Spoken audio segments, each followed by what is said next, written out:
Namaste and welcome to this exciting episode of Sattology Debunking Mythology. It's been a journey and we have reached a certain milestone, and thank you all for supporting us and volunteering.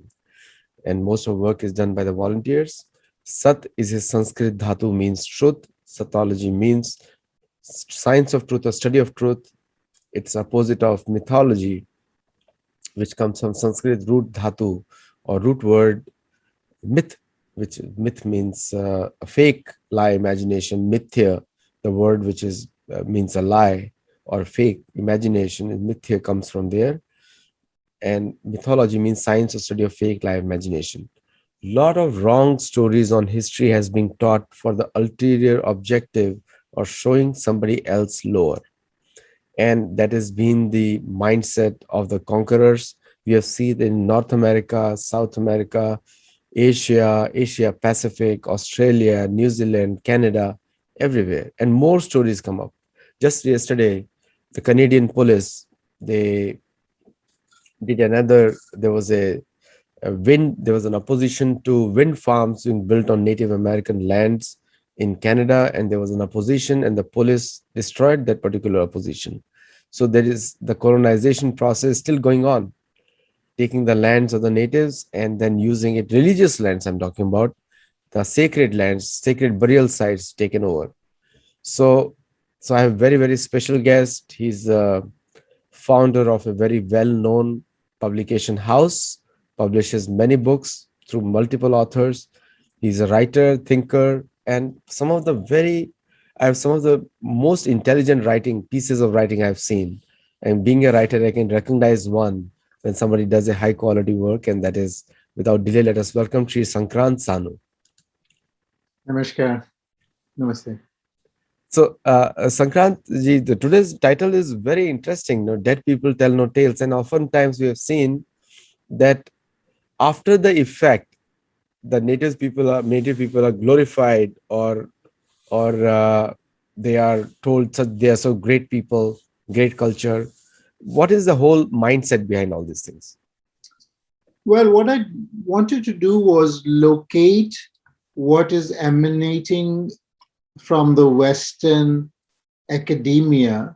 And here in Western academia, I actually count uh, part of global academia, including in India, which is plugged into this Western discourse and looks at Indian traditions, native traditions, Hindu traditions from the gaze of the West, looking down on natives, on savages, and so on and so forth.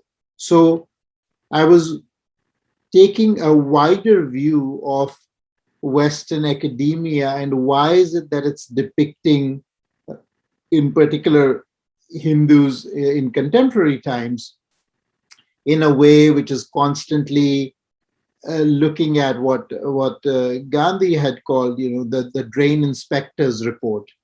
So you can go into any society and you can always find, problematic things. You can go into any society, you can find crime, you can find violence, you can find violence against women. This is true across the globe. But you can also go into a society and as media, as academia, constantly produce literature about that society, which we can call atrocity literature. So it's a gaze and it's a view of looking at society to produce atrocity literature about society. And there is a historical context in which Western academia and Western media has done this. So if you look at the sweep of history and how they encountered native people, even for instance in North America, what you will find is that there is a way in which they are depicting the natives when they are first encountering them. And they depict them as satanic, they depict them as savages. Anybody who actually resisted extermination would be targeted and labeled as a savage. It's only after, so if you go throughout the 16th, 17th century, these depictions are 18th century, these depictions are taking place. And then when you actually have the the indigenous people of the Americas largely eliminated or confined into reservations, stolen of all their land, of their power, then the memes start to change. Then they start talking about noble savages. And then and in present day times, they're talking about, how it was a great culture, how we can learn from them, how democracy came from the long houses, all of these narratives that Western academia is creating to make themselves feel good now when they speak about white privilege. But at the time that the culture that they're targeting is thriving, the images and the ways in which it was depicted was that of the savage and demonic people that needed to be eliminated, to be extinguished. So this is really the phenomenon that we are looking at how the West proceeds on this, and this is the gaze by which they are looking at Hindus today, and they've created this meme of big bad Hindutva. Is the word that is used to target, and they're shown as similar, very very similar ways as, and today, 100 years ago, you could call somebody satanic and demonic for not following the one true religion and not following the one true savior. But in today's discourse, the same memes have just been morphed. So instead of calling them satanic, you call them Hitler-like, and you call them Nazis. And this is doubly ironic because firstly, Hitler is Satan secularized. Hitler is the secular version of Satan. So when you call somebody Hitler or you call somebody a Nazi, it's saying that it's pure evil, but pure evil in modern context rather than a religious context. So pure evil used to be depicted using Satan. Now pure evil is depicted using Hitler. And this is doubly ironic, as I said, because that itself is an example of white privilege and of projection, Eurocentric projection. So where you take the history of Europe and what happened in 20th century Europe, and you project that onto other cultures. So instead of owning up to the basis, I mean, Hitler was a church-going Christian. He was raised Catholic, and he was definitely very much interested in the Christian point of view. And there's a lot of literature that can support that. So you take that and you remove that context, and you remove the fact that this happens in Europe. You remove the fact that this is a very much an artifact of European history, and you start calling Hindus in India Nazis, and you take very you create polemics around it. Polemics is essentially you pick up a stray quote here, you pick up a stray quote there, and then you tar an entire movement of indigenous resistance as Nazis or Hitler. So this is the overall structure that I see is being repeated in Western academia, where you are using the same tropes that you used 100 years ago or more about the savages who are a threat, and now you just call them Nazis and Hitler. And then, as I said, once you exterminate a civilization or you pretty much subjugate a people, then you start talking about their nobility. And so for the Hindus who are upset at how Western academia, for instance, is depicting India, depicting Hindu traditions, it's worth remembering that if they are being attacked in academia, it is because that they're still alive and they're thriving. And as long as they are thriving in the DNA of this academic writing, they perceive a threat, and therefore this attack, this attack continues. So that's kind of the background, or I would say we can dive into it more.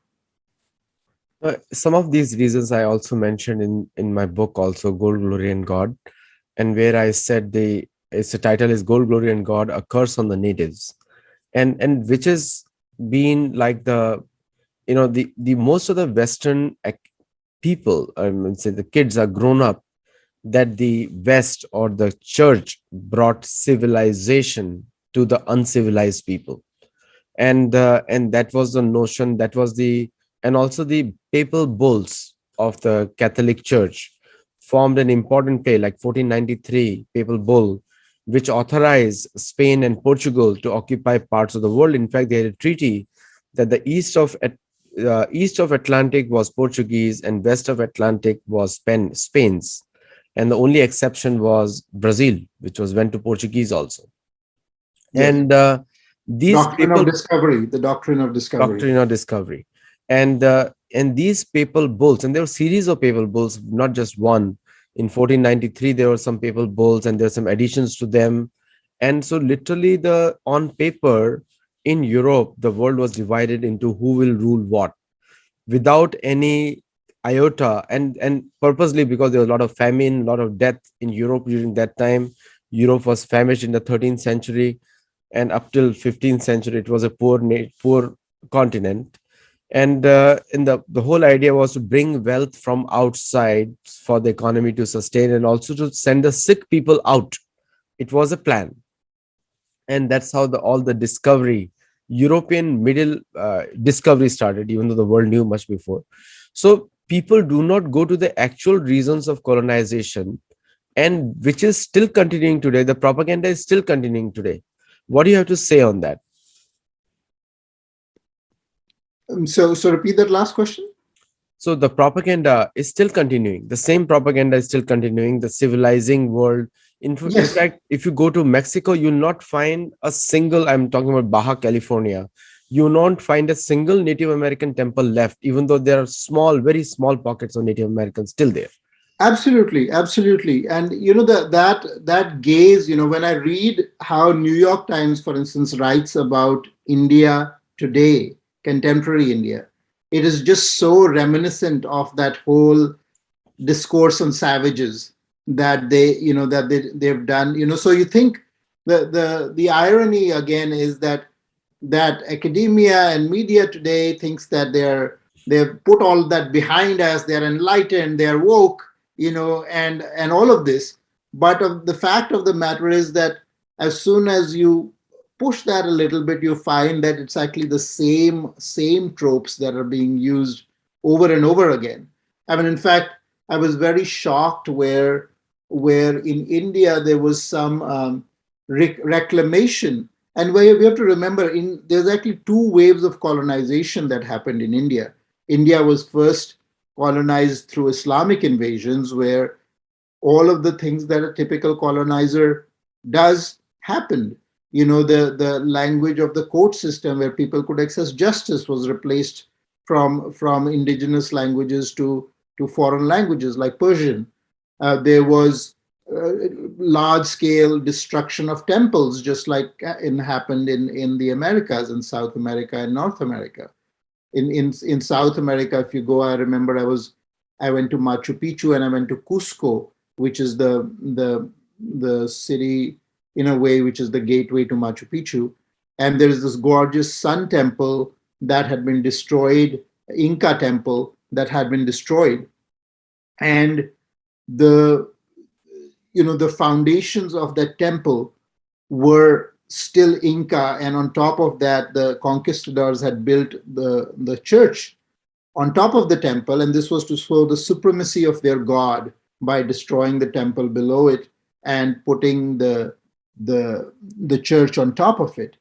And I mean, it's a funny matter separately that when the earthquake came, the Inca architecture and the Inca engineering was so intricate that the all of the Spanish structure that was built on top of it fell down, but the Inca foundations remained as they were because they actually polish the stones and fit them together so that when the earthquake happens, the actually stones fit even better together. It doesn't actually destroy it.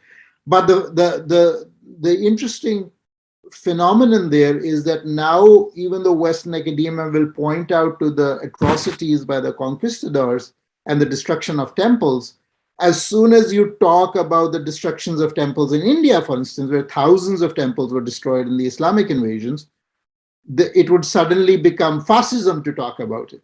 Again, I find the use of this term so Eurocentric that you take the pathology of Europe, you take Nazism, fascism, which are really pathological movements emanating from Europe, coming from the background of Christianity, coming from the background of what academia had produced in Europe actually for the last, for the previous 50 years and previous 100 years, including all the different race theories.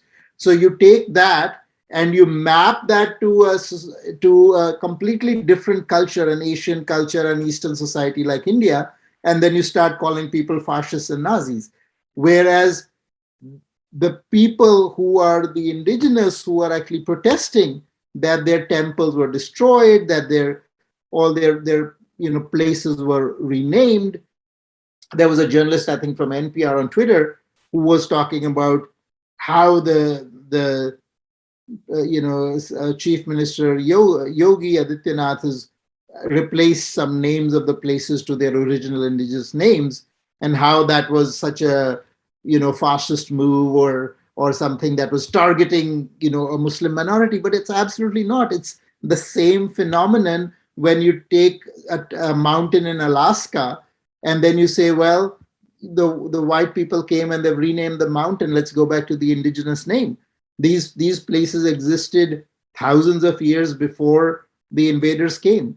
And to say, well, we need to now start reclaiming our heritage, start reclaiming what was erased, and to say that this is the indigenous. This is the place where it's a complete hypocrisy, and that hypocrisy comes from this balance of saying that this civilization is still alive. We can have a lot of remorse over the ones we've destroyed and pat ourselves on the back on how liberal we are because we are expressing feeling bad about it. We are saying, oh, we can learn so much from the indigenous, but you still continue to attack the other civilizations that are not yet dead. Many such words like pagan, infidels, kafir, Yes, and the other word is gentiles. yes, These are all the words which have been used euphemistically for the people who were oppressed or whose lands were taken away. yes, There are notions that that one god culture is superior to any other culture. They do not know that everyone worships one god. right, But the faith has been a major criteria for subordination of other people. yes, And all the when people say religions are bad, but not all. The dharma is different than religion, but it's just that saying that religions are bad and therefore nobody should follow religion, but we will continue to follow us because we are superior. mm, So mm, it's like the critical faith theories, that's the one I think is actually behind the critical race theory, because the race mm. theory is designed to hide the critical faith theory. What do you have to Mm. say? Yeah, absolutely, absolutely. So we really have to look at in the context of what monotheism brought to the world. So the again, monotheism is a self-description, right? So it's a self-description in the sense that they claim that we are monotheistic because we worship the one true God, and these other people are pagans and polytheistic and they worship multiple gods, which is so absurd because how can there be multiple gods? There's only one God, and therefore these are false gods. But when, for instance, they were encountering the Native Americans and they were bringing them this doctrine of the true God, the Native Americans spoke back and said, well, you are causing all this death and destruction and you claim to represent the true God. You think that what we worship is not the true God. So in a way, what Abrahamic monotheism does is it's not really about worship of the one God, but the worship of my God. So rather than monotheism, it's better to call it mytheism, whereas they take one tribal conception of what they think God is, and then anybody else who conceives divinity in a different way is tarred as worshiping a false god. And therefore, you have, when you have something like the doctrine of discovery, the idea is that all of the planet is owned by this one Christian true god, and everybody else is a squatter. So you can go to the Inca people, and you can tell them, on the Aztec people and the Mayans, and say, hey, you people are squatter, we have a right to destroy you, because we have this proclamation from the King of Spain, we have this proclamation from the Pope that says that we are, the one true God owns all this land, and we are the people who are really representatives of or followers of that one true God. So monotheistic exclusivism is really at the root of the genocide that has been perpetrated through the centuries, and this notion of both one true God, as well as this notion of unbeliever and kafir. The fact that somebody who, firstly, you create this myth of the one true God, which is really your particular tribal conception, and then you elevate that conception, which is fine. You're welcome to have your own conception. The problem comes when you universalize that, just like you universalize European history into the history of the world. You universalize your God into the one true God. So once you have universalized that, then you also relegate everybody else who is not worshiping the same way, who is not using the same name for the divine, who has a different conception, which is actually a plural conception. If you look at the Indian traditions, all of the indigenous traditions, pluralism is inherent to them. You don't have to graft it, because the inherent idea is that everybody has their own way to be happy. Everybody has their own way to connect with the universe. So if everybody has their own way, what is the conflict? There is no notion of religious conflict coming from the indigenous traditions or coming from the Indic traditions. But when you have the monotheistic viewpoint, which is saying that my God is right, your God is false, my God is true, your God is false, as soon as you bring that into it, then the next step of that is that if you don't believe in my God, you are an unbeliever and a kafir, and you can be exterminated. This is where the roots of genocide actually come, and this is where the roots of Eurocentrism also come, because that gaze, which comes from religion, is the same gaze then is used to create the atrocity literature about other people, is the same gaze that leads to the civilizing mission. Just like we are the followers of one true God, and therefore we are moral, we are right. These other people are immoral, they're savages, they need to be fixed, they need to be civilized. So all of that is very intricately related to religion. And the word tolerance is used, that how we have created, and there is some kind of a arrogance also there, a significant type of arrogance, and where, like, the most commonly asked question to Hindus is, do you have a caste system? Mm. The second is, the most commonly asked question to Native Americans is that you worship spirits. Do you Mm. worship spirits? Mm. And that is the case with Maoris also in New Zealand, and the case with aborigines in Australia. There Mm. are 3,600 different aboriginal tribes of Australia who claim Australia as their land. Australia was the most densely populated area, and the Mm. 25 million. And one very surprising thing is, democracy came to the US only when the European settlers became more in number than the Native Americans. Right. Democracy came in Australia when the British settlers became more in number than the aborigines, Mm. and few thousand aborigines, and it was a pure frontier wars. We have seen frontier wars in Australia, in USA, in Canada is still going on, and the graves were discovered, and we know the 21 mission history of California. Now, Right. why the rest of the world is not even talking? Because is it because the academic control of the West, or the media informational control of the West? And why the rest of the world still doesn't question this kind of hegemony? Well, I think if you talk about the rest of the world, a lot of, I mean, I believe at one point almost 90% of the world was colonized by European powers. So there is a lot of struggle within societies for challenging the colonial hegemony. But there is in every society that was colonized, certainly, an elite class of people that was, so a number of things happened. Firstly, and I've spoken about this in my book, The English Medium Myth, where you in a lot of the colonies, the language of the colonizer was imposed upon the native people. And along with the language came the gaze. And along with the gaze came the construction of a class of people that were, for instance, Indian only in name, but Englishmen in spirit.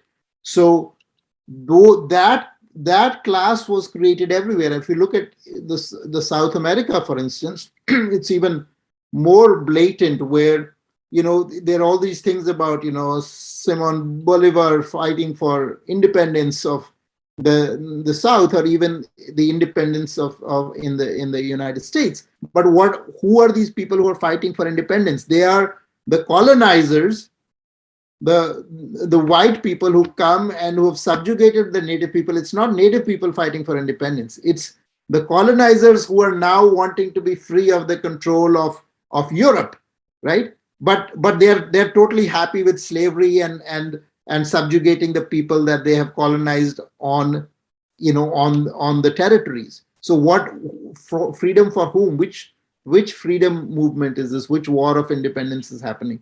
Right? So it is the freedom of that elite class, of that colonizers, right, vis-a-vis Europe. So in all of the other countries that were colonized, including Africa and in Asia and in India, again, there was an elite class that is really fighting for their freedom. And then when the British leave, in the case of India, the same system that the British created was simply continued. Very little changes were made to the system, except that those elite class now occupied positions of power. And those are the ones that, so when you say, why is the narrative not being challenged? Because the education system and the systems that the colonizers put in place still perpetuate in these societies. And the only one that, there are people who are challenging that. For instance, there is a challenge coming from China. Now, of course, China has a lot of its own problems, including, what communism did and the Great Leap Forward did, and so on and so forth. But China, at least internally, is challenging Western hegemony of narrative. When I was in China, it was interesting to note that, a lot of their museums, I think, I remember there was an exhibit on zinc plating or something like that, where in the museums they would say things like, the West claims that they invented this in such and such year, but China had this hundreds of years before that. Now, when the Chinese do that, they are countering the narrative.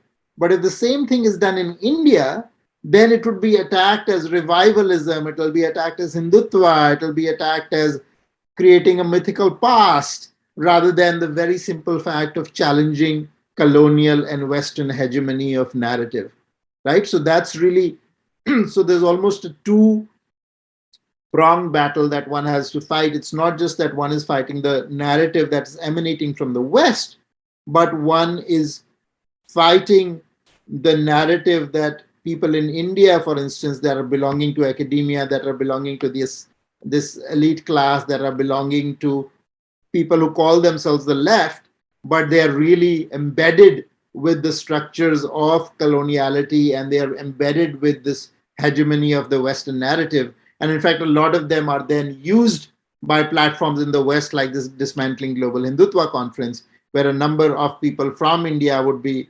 brought into it, and they would be doing the job of attacking the indigenous culture on tropes like caste and so on and so forth, that we can talk about, in more detail.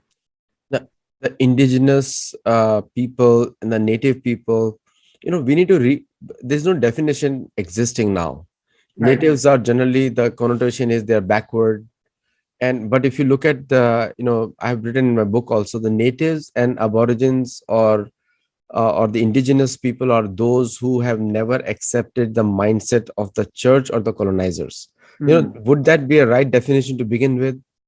Yeah, I think it's very interesting. I went to the UN site to see how they are defining indigenous. And again, the definition is put forward by I think somebody from an Indian background, at least the one that was being cited there. And they said uh, people who are indigenous or native to a particular land who are not in the majority. Now it's very interesting that they added that onto it, because that means that wherever the indigenous would actually survive and be in the minority, they should continue to be targeted, right? It is only when you wipe them out do they even get to be called indigenous. So this is, this is the kind of spin and issues that they do. But I would say, very simply, one can look at the indigenous as people who are rooted in a place, that are looking at that, are looking for them there. Like if you take what happened to all of the indigenous tribes in the US, for instance, their notion of worship, their sacred places, their sacred land, all of that would be in the areas that they're living in, right? So in that sense, they are rooted in the land. And I would say those people who are rooted in the land in that way can certainly be called indigenous. The other funny thing that is used to attack Hindus is that they create this mythical Aryan invasion theory that really has no evidence behind it, right? But even if you have accepted it for a moment, you say something that happened 4,000 or 5,000 years ago is used to, like the Maori didn't move to New Zealand till 900 years ago, or 1,200 years ago, or some cases 2,000 years ago, and they are indigenous. But Hindus, because you create this mythical Aryan invasion theory, even though they have, for them, all of the Hindu devotion is for the rivers of that land, for the mountains, for the sacred places. All of them are in that land. So they're completely rooted in that geography, not in some hypothetical Central Asian or Central European or wherever you figure out the homeland of these Aryans is. That's not where their stories are rooted. That's not where their narratives are rooted. That's not where their worship is rooted. It's all rooted in that land that they're living in. So there cannot be anything more indigenous than that, right? But you wipe all of that, and then you again impose a narrative coming from European models of colonization. So it's really funny to see intellectuals in India talk about, quote, tribal people in India versus the Aryan people, which is a completely made up thing. It Made is up thing. nonsense, right? There is no such distinction.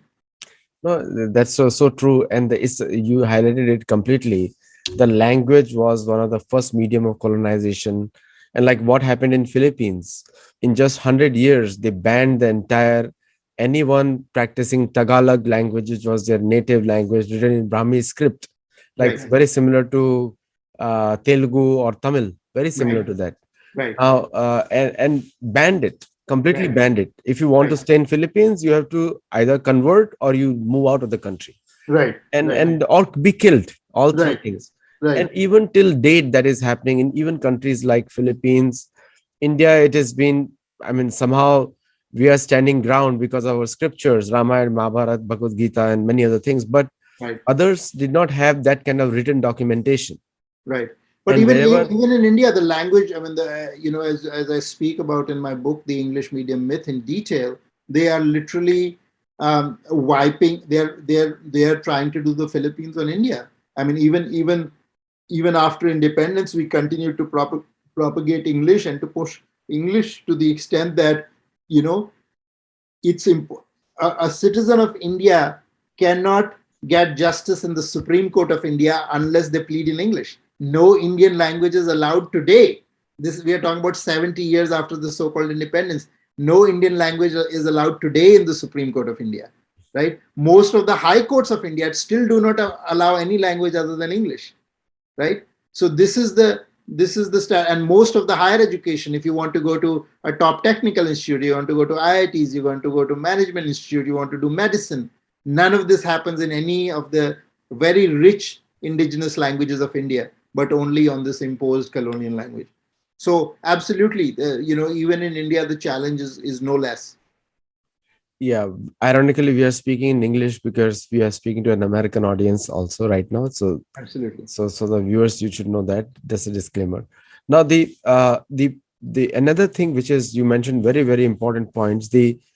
So I think that when we talk about the deep state and the thing which guides the whole world is still this colonies, ex-colonial masters, because these are the deep states today. Even today, they control every single aspect of financial institution of the world, every single aspect of academic narrative, every single aspect of media narratives, and the whole point is to till the last man becomes like them. Now, do you think, like Bhagavad Gita talks about Artha Sanchayan, that the mindset is that if everyone is homogeneous, then it is easier to do trade because on the terms of the Western world? Is that the whole objective? Because because I that's the only reason I see. Because if you want to control the trade in any other part of the world, even today, the best value you get is from the European markets or American markets. But was that by design, that if we make the faith and the language popular, then we will get all the deals? Well, I mean, I think the reasons are complex in the following way that, of course, when colonization was happening, physical colonization were happening. Clearly, it was a race for resources, right? I mean, they go to Africa and they divide up all the countries between the European powers, right? They go to South America, same thing. Some part the Spanish have, some part the Portuguese have, and so on and so forth. So in a way, it was a race for resources. But if you look at the present day time, I mean, I was reading about even what happened in Africa recently, in Libya, when Gaddafi is displaced, right? What they do is they churn out or they bring out a human rights narrative. Same thing happened in Iraq, right? So they want to invade Iraq. They want to invade Iraq because they are feeling threatened for various reasons, including the fact that the dollar might be displaced. Same thing was actually happening in Libya, where there is an African franc-based currency, French franc-based currency, and Libya and Gaddafi were threatening to have an African gold standard that would replace it, right? So those are the reasons for the intervention. It is to maintain the hegemony, right? But what the media puts out and what the narrative war is what I call it. In the narrative war, what they say is, oh, Saddam is terrible, he's gassing Kurds, and Gaddafi is terrible and he's doing this X, Y, and Z. Now, I'm not disputing whether they're terrible or not terrible. The point is that same terrible people, when they were towing your line, you were completely happy having them in power, right? It's just that it's like my dictator versus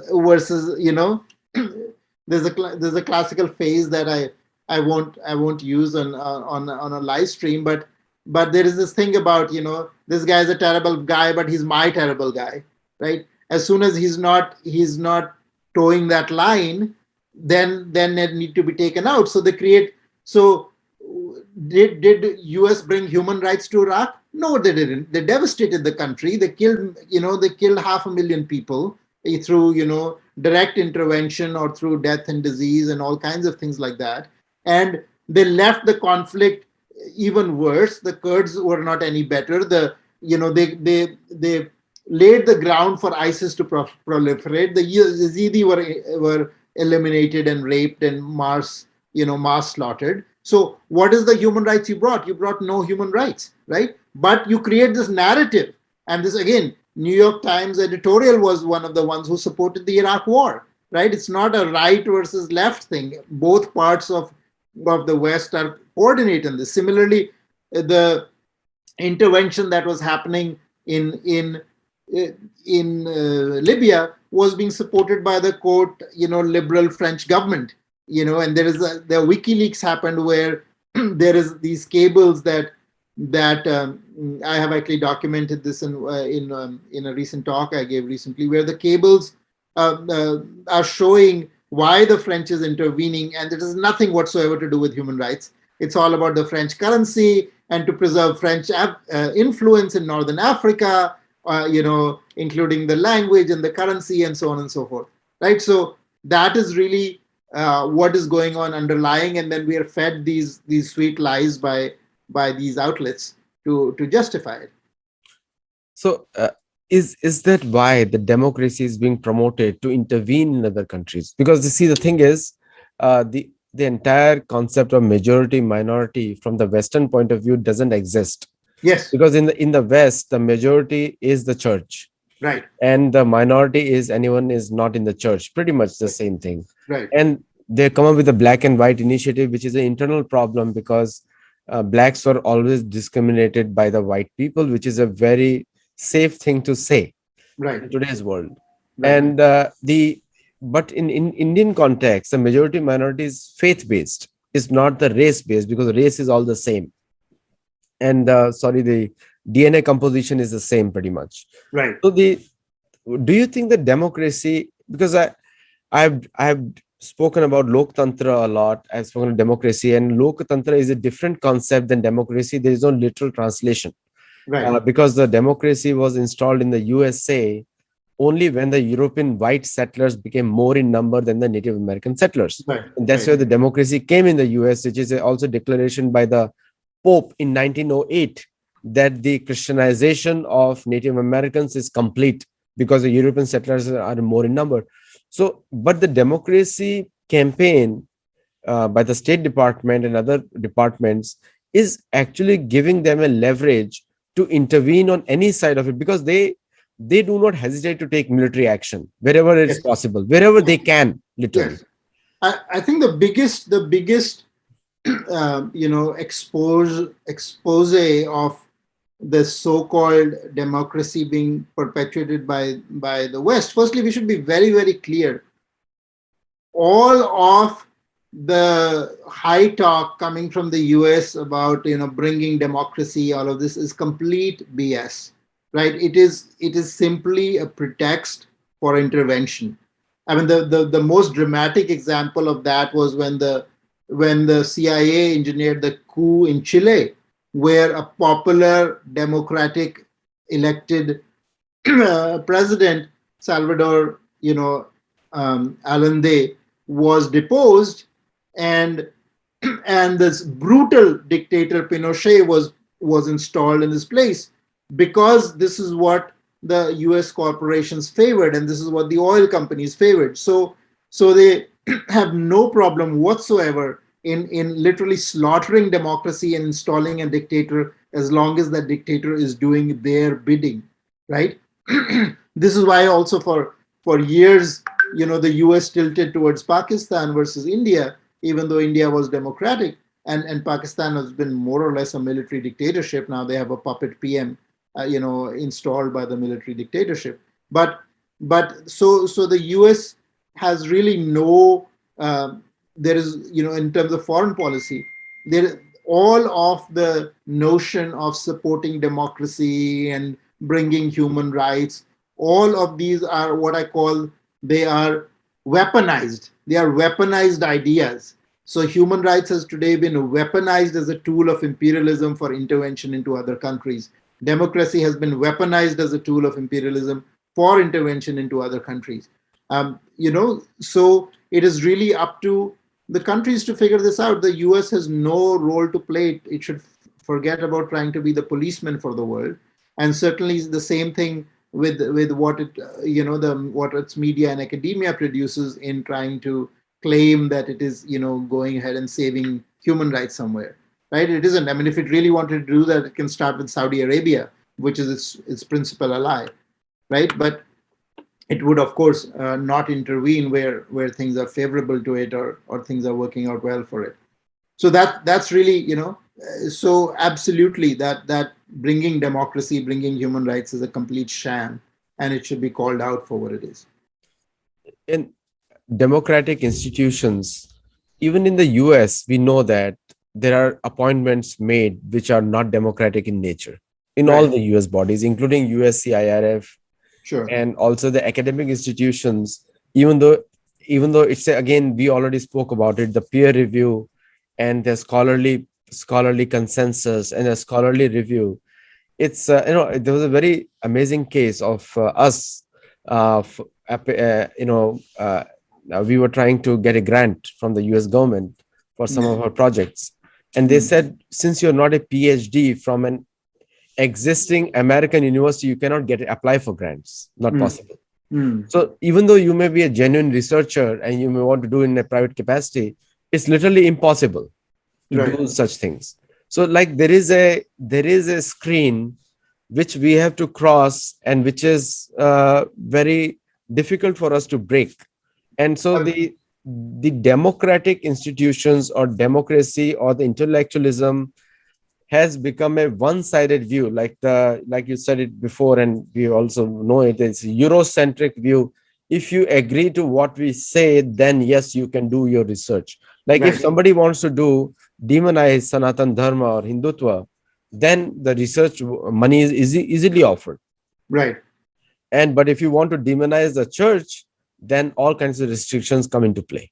Right. Or even if, for example, the new bill came in the US Parliament of banning Islamophobia all over the world, which is a classical case of silencing free speech.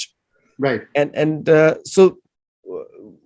what do you think is the actual goal of these people? Because other than money, I don't see anything else.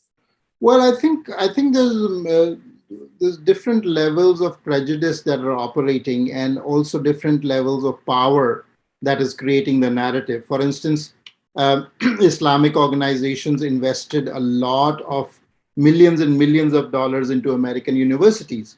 So a lot of the Islamic study centers are controlled by funds coming from Saudi Arabia, or by Qatar, by Islamic organization countries, which is completely fine. I mean, I don't see a problem with that.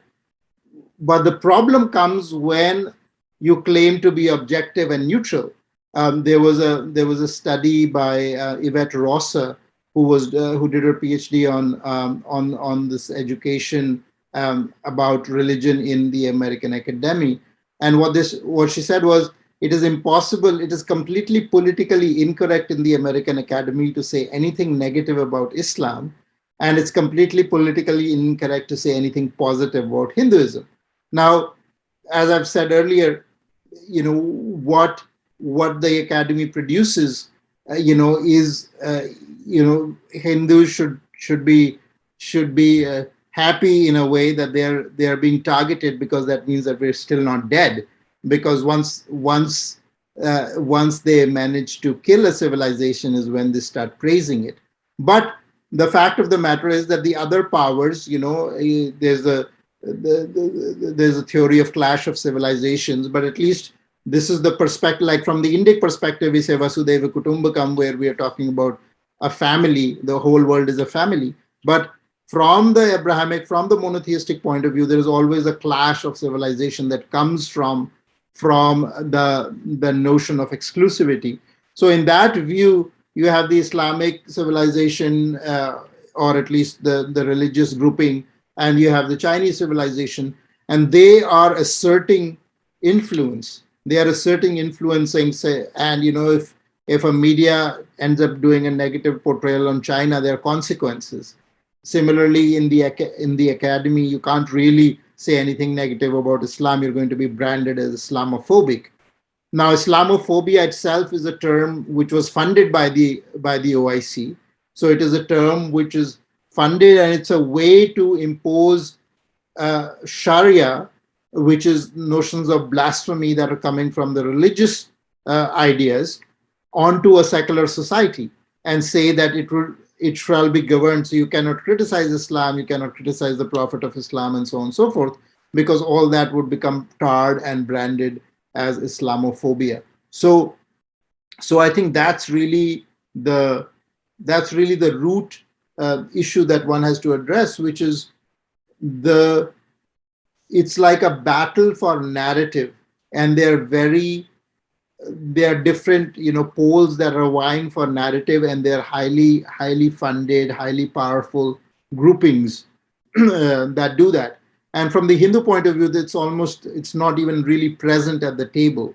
You have some people independently talking about it and so on and so forth, but you have to realize that there are, about 50 countries that are Islamic majority, that that many of them have Islam as a state religion.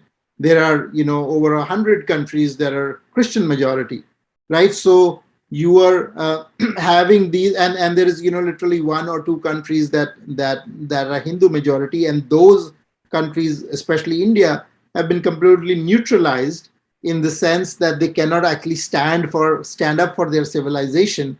And as soon as they do that, they're going to be tarred as fascist and, right wing and Hindutva and so on and so forth, right? So that's really the game at play here, and one has to see that game to be able to start to challenge it.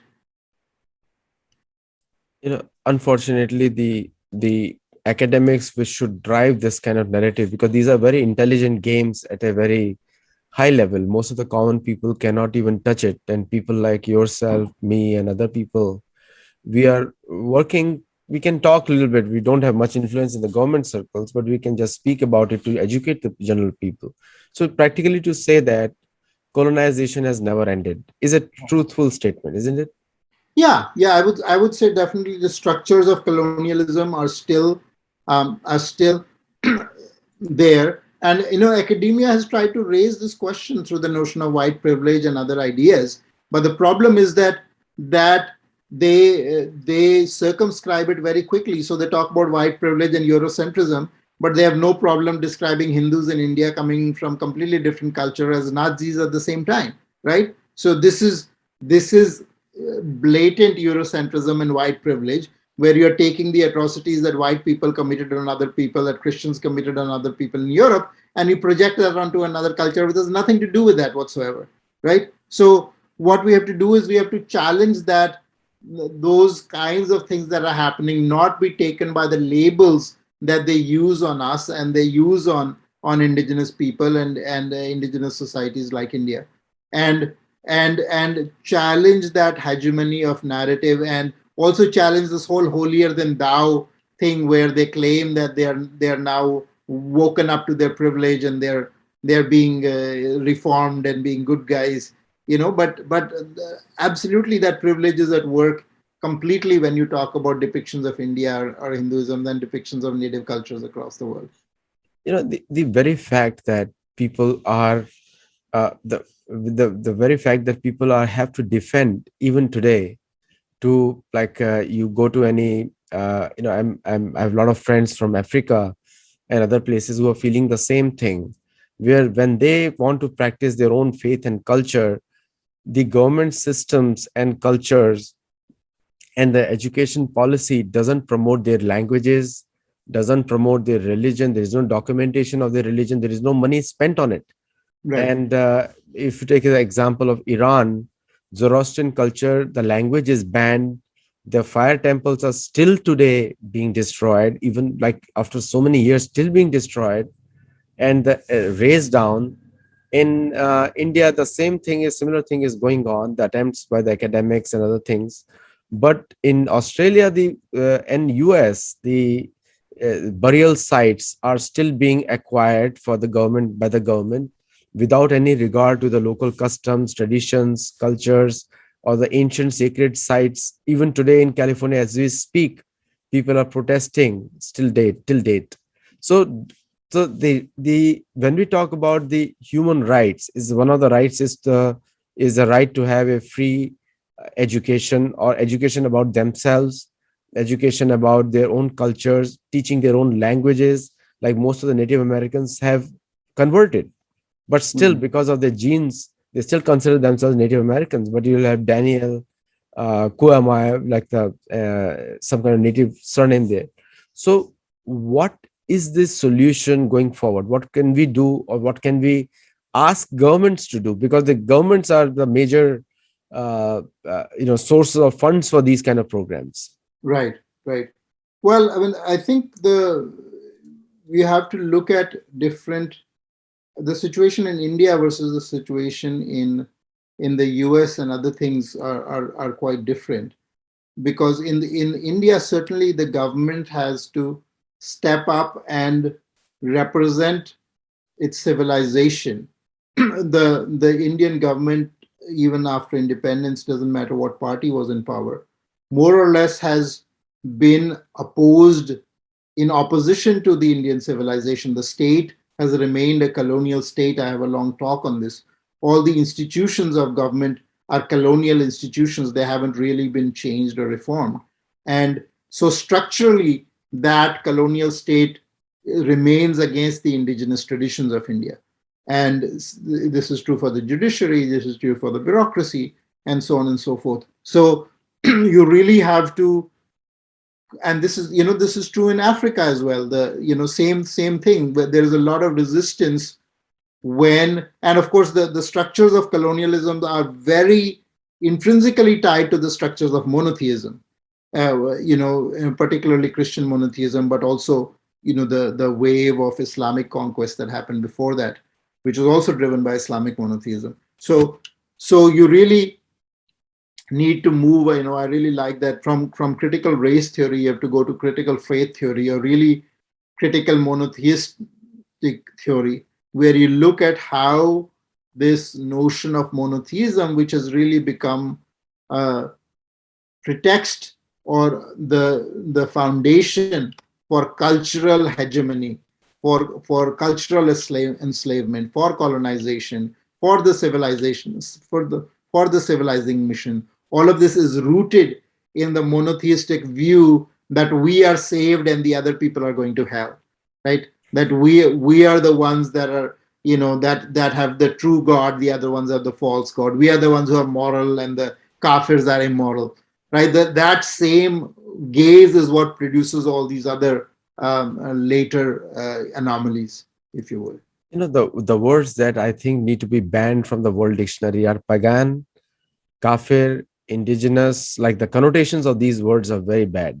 And the word indigenous and native has to be redefined, because it has to be, like, I have put it a very simple way: native or indigenous people are those who have never converted to an invading Abrahamic thought process. They have maintained their own cultures, because it's all about critical faith theory. Absolutely. And that's what I have maintained in my book as well, because I think critical race theory is like a eyewash, because most of the world's majority of the world is dark skin, majority of the world. Yes. And by nature, anyone who is in the sun is going to be dark skinned. Sure. And so the academic definitions have to change, especially in the West. You are absolutely right that monotheism is actually the basis for cultural superiority. You're absolutely right over there. Yes. And somewhere we need to challenge that, because we need to accept that people have the right to choose their own faith wherever they are. They have the right to choose their own language. And the governments, it is the duty of the governments, which are collecting so many taxes, to support them. Like, when I see in America, US, the native rights is a Native American Heritage Month. And what a great way to begin our show with this kind of topic. And till date, the actual history of the natives has been just put under the carpet. Right. And even though there are a lot of Native American voices, but nothing is heard unless someone researches on it. Right. The mainstream media doesn't talk about it. And I'm very happy with the Californian governor for apologizing. Right. That is a good thing to begin with. 2019 apologize. But anyway, a lot more needs to be done. Any closing words from you? Yeah, I think this last bit is definitely something that we have to look at and push and challenge the narrative builders. When the real issue is critical faith theory. The real issue is that this gaze of dividing up the world into the saved and the non-saved, into the believers and the non-believers, this is what leads to all the other later issues, whether it's colonization, whether it's genocide, whether it's terrorism. All of those are rooted in that point of view, right? So And that, if you really start challenging, that is when the structural foundations are going to be challenged. Everything else is just window dressing, right, to make themselves feel better without actually challenging the what is the underlying issue here. That's right. Um, So thank so you so much, Sankrantji. You're saying something. Sorry. no, I've said so. So that's really, I think that's where we have to push, and that's where this whole notion of plural for the indigenous traditions, for the pluralism is inherent. It doesn't have to be grafted on. Only when you have monotheism, and then you wipe out everybody who doesn't believe in your God, and then you have to graft back pluralism into society, right? Because your gaze itself creates a monocultural, a mono-dimensional society, right? So these are also problems created by that same Western narrative. Yes. Yes, very true. And thank you so much for your time today. What a wonderful discussion we had. And for viewers who are watching it, do let us know on YouTube and your feedback. It will be wonderful to incorporate that in the future videos. Namaste. No.